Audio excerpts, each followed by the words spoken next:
Okay, we're back. I just finished mixing the silicone. GI 1000, translucent with a blue base as opposed to the clear base. I just find this mixture to me is a little bit soft and I like it that way. What we're going to be showing you today is how to vacuum the silicone or de-air. And what's going to happen is we're going to put the silicone inside our vacuum pot and it's going to suck almost all the air out of it, so it's going to be a little more bubble free of the silicone, a much more solid mold, which will be a bit more durable and last a little bit longer. So the silicone is mixed here, and what we have over here is a 2.5 gallon paint pot that I got from Harbor Freight, and I use this to make my vacuum chamber, because vacuum chambers can be very expensive if you buy them already factory made from certain places. I've seen them anywhere from $700 to $1,000, but doing it this way, making our own, is a lot cheaper and more economical. And what really was the key into doing this is you have to get your own vacuum pump, which you'll see down here. I picked that up on eBay.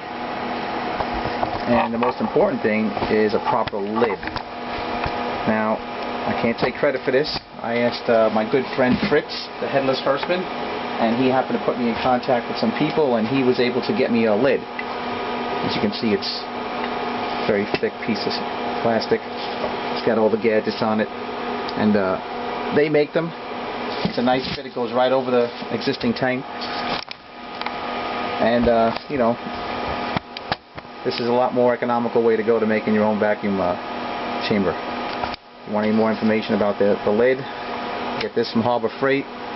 You can talk to Headless Horseman about picking up a lid for one of these, because he has one and he knows how to get it measured.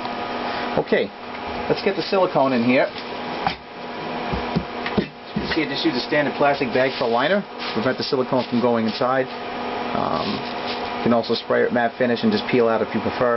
Whatever. The bag is cheaper and easier, and just easier to throw away for cleaning purposes. So I'm going to put the whole bucket that I have mixed with the mixture right into the pot. That's a nice fit for a 1 gallon bucket. And I'm going to fix the lid right on top. Let's move this back so you can see it better. Sorry for the shaky cam.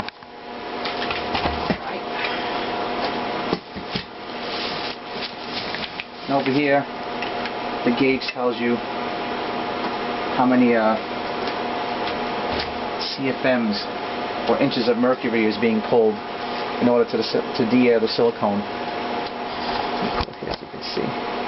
What I'm going to do now is turn on the tank. So it's going to get a little. I'm going to turn on the compressor. It'll be a little noisy, but then I'll move the camera up and you can see how I'll put the tank down on the ground. You'll be able to see how the silicone starts rising. Matter of fact, let me just do that now and get it out of the way. I apologize, but one-man operations are a little tough here with videotaping and doing work at the same time. Alright. It's on the ground. Let's position it. Don't mind the messy shop. Okay, now we have our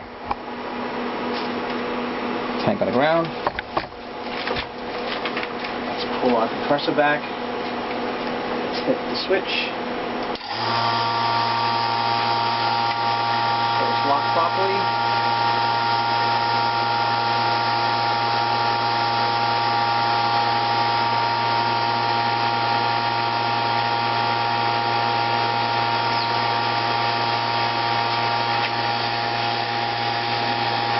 There we go. The needle is rising, showing us the pressure is going inside. I'm starting to vacuum. You can see the oil vapor that's coming out of the pump over here, because it's it has to be oiled and lubricated. So it's going to expel a little bit of vapor while it's doing its job.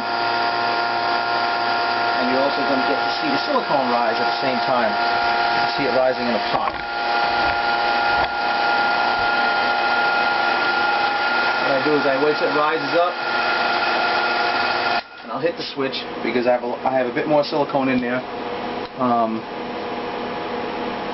and I don't want it to overflow. So what I do is I hit the switch and turn it off, let some of the bubbles pop, let the silicone settle down, and then I'll turn on the pump again. And once it gets to a certain point, will it stop rising above the bucket area, I'll just let it run for about 15 or 20 minutes. When I come back, it should be pretty much almost no bubbles there, and almost like glass surface, and then we'll be able to pour it into the molds. So while I'm getting this all regulated, we'll turn it off for now, and we'll come back when the silicone's completely vacuumed and we're ready to pour it into the molds.